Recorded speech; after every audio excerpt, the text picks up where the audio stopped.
അയ്യപ്പക്കഞ്ഞി തിളച്ച് വരുന്നു. കഞ്ഞി നല്ലോണം വെന്ത് വരാറായി. ഇനി ഇതിലേക്ക് നമുക്ക് തേങ്ങ ഞെരടി വെച്ചേക്കുന്നത് ചേർക്കാം. ഇതാണ് തേങ്ങ, ഇതിലേക്ക് ചേർക്കാം. നല്ലതുപോലെ ഇളക്കാം. കഞ്ഞി റെഡി ആയിട്ടുണ്ട്. ഇനി ഇത് നമുക്ക് വാങ്ങി വെക്കാം.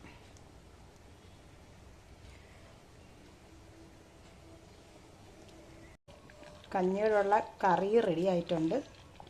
കാർത്തികയ്ക്കും വെക്കും ഈ കറി, അയ്യപ്പക്കഞ്ഞിയുടെ കൂടെയും വെക്കുന്നതാണ്. ഇനി ഇതിനകത്തോട്ട് കുറച്ച് ചേരുവകളൂടെ ചേർത്ത് കഴിഞ്ഞാൽ എല്ലാം സെറ്റ്. കടുക് വറുത്തിടുക, തേങ്ങ വറുത്തിടുക, നല്ലതുപോലെ ഇളക്കാം. കറിയും ശരിയായിട്ടുണ്ട്.